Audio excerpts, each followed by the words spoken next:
Hi hello ಎಲ್ಲರಿಗೂ ನಮಸ್ಕಾರ. ಜ್ಯೋತಿ ಲಾಗ್ಸ್ಗೆ ಸ್ವಾಗತ. ಇವತ್ತು ಒಂದೊಳ್ಳೆ ಪಾಲಕ್ ಅವರೆಕಾಳು ಕರಿ ಹೇಗೆ ಮಾಡೋದಂಥೇಳಿ ನಿಮಗೆ ತೋರಿಸ್ಕೊಡ್ತೀನಿ. ತುಂಬಾ ರುಚಿಯಾಗಿರುತ್ತೆ. ಹಾಗೆ ಇದನ್ನು ಹೇಗೆ ಮಾಡೋದಂಥೇಳಿ ನಿಮಗೆ ತೋರಿಸ್ಕೊಡ್ತೀನಿ. ಇದನ್ನು ಅನ್ನದ ಜೊತೆ, ರೊಟ್ಟಿ ಜೊತೆ, ಚಪಾತಿ ಜೊತೆ, ದೋಸೆ ಜೊತೆ ಕೂಡ ನಾವು ತಿನ್ಕೋಬಹುದು. ತುಂಬ ಬೇಗನೆ ಆಗುವಂಥ ರೆಸಿಪಿ ಇದು. ಇದನ್ನು ಹೇಗೆ ಮಾಡೋದಂಥೇಳಿ ನಿಮಗೆ ನಾನು ತೋರಿಸ್ಕೊಡ್ತೀನಿ ನೋಡಿ. ಒಂದು 2-3 ಕಟ್ಟು ಪಾಲಕ್ನ ತೊಗೊಂಡಿದ್ದೀನಿ, ಕ್ಲೀನ್ ಮಾಡಿ ತೊಳೆದಿಟ್ಕೊಂಡಿದ್ದೀನಿ. ಸ್ವಲ್ಪ ಅವರೆಕಾಳು ತೊಗೊಂಡಿದ್ದೀನಿ, ಅರ್ಧ kg ಅಷ್ಟು ತೊಗೊಂಡಿದ್ದೆ, ಬೀಜ ತೆಗೆದು ಇಷ್ಟ ಆಗಿದೆ ನೋಡಿ. ಅದಕ್ಕೆ ಮಸಾಲೆನ ರುಬ್ಕೊಳ್ಳೋಣ. 1-2 ಬೆಳ್ಳುಳ್ಳಿ ಗಡ್ಡೆ, 1-2 ಇಂಚು ಚಕ್ಕೆ, 1 ಏಲಕ್ಕಿ, 1-2-3 ಲವಂಗನ ತೊಗೊಂಡಿದ್ದೀನಿ. ಒಂದು 8-10 ಹಸಿಮೆಣ್ಸಿಕಾಯಿನ ಹಾಕ್ಕೊಳ್ತಾಯಿದ್ದೀನಿ. ಒಂದು ಸ್ವಲ್ಪ ಕೊಬ್ಬರಿನ ಹಾಕ್ಕೊಳ್ತಾ ಇದ್ದೀನಿ ನೋಡಿ. ಇಷ್ಟಿದ್ರೆ ಸಾಕು.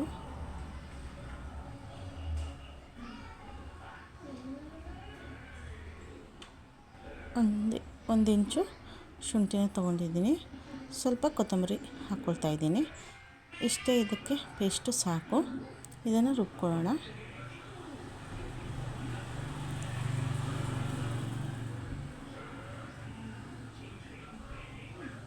ರುಬ್ಬಾಗಿದೆ. ಈಗ ಒಂದು ಪಾತ್ರೆಗೆ ಎಣ್ಣೆನ ಹಾಕ್ಕೊಳ್ತಾ ಇದ್ದೀನಿ. ಅದಕ್ಕೆ 1 ಟೇಬಲ್ ಸ್ಪೂನು ಸಾಸಿವೆ ಹಾಕ್ಕೊಳ್ತಾ ಇದ್ದೀನಿ. 1 ಟೇಬಲ್ ಸ್ಪೂನು ಜೀರಿಗೆ ಸೇರಿಸ್ಕೊಳ್ತಾ ಇದ್ದೀನಿ. ಜೀರಿಗೆ ಸಾಸಿವೆ ಎರಡು ಸಿಡಿದಾದ್ಮೇಲೆ ಸ್ವಲ್ಪ ಕರಿಬೇವನ್ನ ಸೇರಿಸ್ಕೊಳ್ತಾ ಇದ್ದೀನಿ.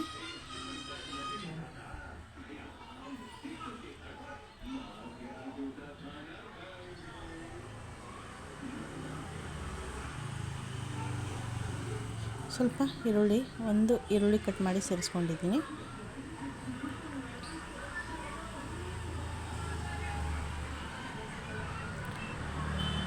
ಒಂದೆರಡು ಟೊಮೊಟೊ ಕಟ್ ಮಾಡಿ ಸೇರಿಸ್ಕೊಂಡಿದ್ದೀನಿ.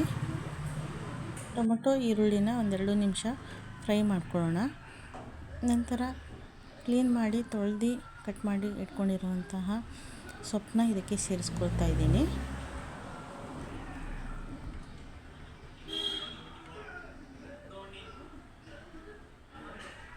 ನೋಡಿ, ಇದನ್ನು ಈಗ ಎಣ್ಣೆಯಲ್ಲೇ ಸ್ವಲ್ಪ ಹೊತ್ತು ಬೇಯಿಸ್ಕೋಬೇಕು. ಮೆತ್ತಗಾಗೋವರೆಗೂ ಇದನ್ನು ಬೇಯಿಸ್ಕೊಳ್ಳೋಣ. ಬೇಗನೆ ಮೆತ್ತಗಾಗಿಬಿಡುತ್ತೆ ಪಾಲಕ್ ಸೊಪ್ಪು. ಸ್ವಲ್ಪ ಮುಚ್ಚಿ ಬೇಯಿಸ್ಕೊಳ್ಳೋಣ ಇದನ್ನು.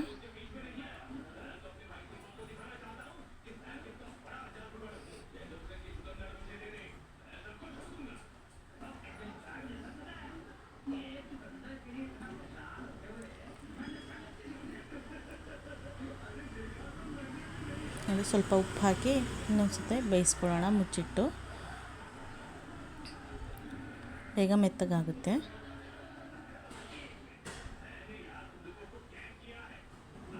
ನೀಟಾಗಿ ಮೆತ್ತಗಾಗೋವರೆಗೂ ಬೇಯಿಸ್ಕೋಬೇಕು ಪಾಲಕ್ ಸೊಪ್ಪನ್ನ. ಅಂದರೆ ಕರಿ ತುಂಬ ಚೆನ್ನಾಗಾಗುತ್ತೆ.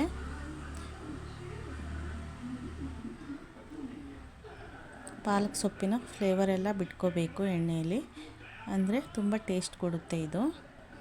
ನೋಡಿ ಎಷ್ಟು ನೀರು ಬಿಟ್ಕೊಂಡಿದೆ ಇದು. ಇದಕ್ಕೆ ಸ್ವಲ್ಪ 1/2 ಟೇಬಲ್ ಸ್ಪೂನಷ್ಟು ಅರಿಶಿನ ಪೌಡ್ರನ್ನ ಸೇರಿಸ್ಕೊಂಡು ಮತ್ತೆ ಫ್ರೈ ಮಾಡ್ಕೊಳ್ಳೋಣ.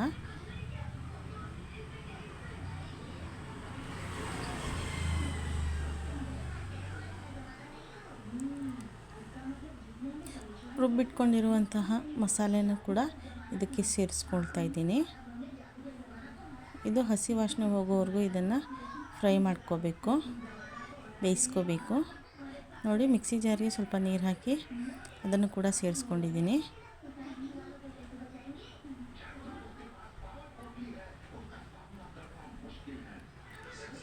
ಒಂದೆರಡು ಟೊಮೊಟೊನ ಕಟ್ ಮಾಡಿ ಅದನ್ನು ಕೂಡ ಪೇಸ್ಟ್ ಮಾಡಿ ಇದಕ್ಕೆ ಸೇರಿಸ್ಕೊಳ್ತಾ ಇದ್ದೀನಿ.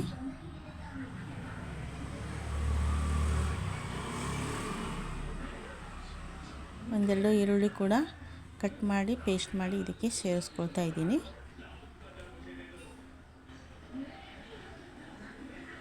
ಈರುಳ್ಳಿ ಟೊಮೊಟೊನ ರುಬ್ಬಿ ಇದಕ್ಕೆ ಸೇರಿಸ್ಕೊಂಡು ಇದು ಹಸಿ ವಾಸನೆ ಹೋಗೋವರೆಗೂ ಇದನ್ನು ಬೇಯಿಸ್ಕೋಬೇಕು ನೀಟಾಗಿ.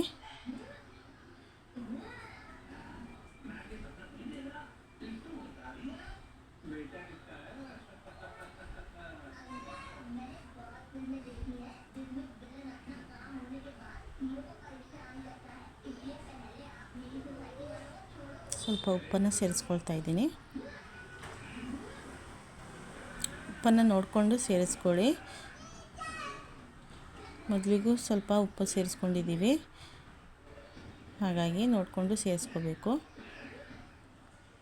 ನೋಡಿ, ಇದು ಕ್ಲೀನಾಗಿ ಹಸಿ ವಾಸನೆ ಹೋಗೋವರೆಗೂ ಬೆಂದಿದೆ. ಈಗ ಅವರೆಕಾಳನ್ನ ಸೇರಿಸ್ಕೊಳ್ತಾ ಇದ್ದೀನಿ. ಬೇಯಿಸಿ ಇಟ್ಕೊಂಡಿರುವಂಥ ಅವರೆಕಾಳನ್ನ ಸೇರಿಸ್ಕೊಳ್ತಾ ಇದ್ದೀನಿ. ಅವರೆಕಾಳನ್ನ ಮೊದಲಿಗೆ ನಾವು ಬೇಯಿಸಿ ಇಟ್ಕೋಬೇಕು. ಅದಕ್ಕೆ 1 ಟೇಬಲ್ ಸ್ಪೂನಷ್ಟು ಧನಿಯಾ ಪೌಡ್ರನ್ನ ಸೇರಿಸ್ಕೊಳ್ತಾ ಇದ್ದೀನಿ. ಸ್ವಲ್ಪ ನೀರು ಹಾಕಿ ಬೇಯಿಸ್ಕೊಳ್ಳೋಣ ಇದನ್ನು ನೀಟಾಗಿ.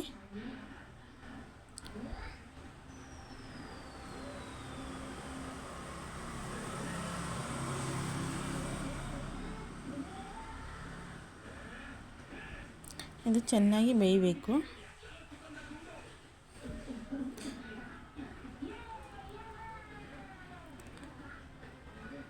ಆಗಾಗ ಕೈ ಆಡಿಸ್ತಾನೆ ಇರಬೇಕು, ಇಲ್ಲಾಂದರೆ ಹೊತ್ಕೊಂಡ್ಬಿಡುತ್ತೆ.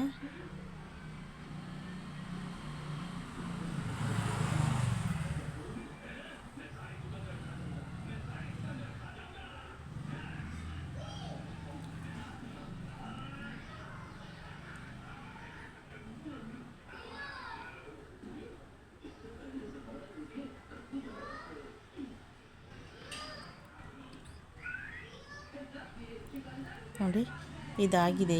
ಈಗ ಸ್ಟವ್ನ ಆಫ್ ಮಾಡಿ ಇಟ್ಕೊಳ್ಳೋಣ. ಈಗ ಒಂದು ಬೌಲ್ಗೆ ಇದನ್ನು ಸರ್ವ್ ಮಾಡ್ಕೊಳ್ತಾ ಇದ್ದೀನಿ.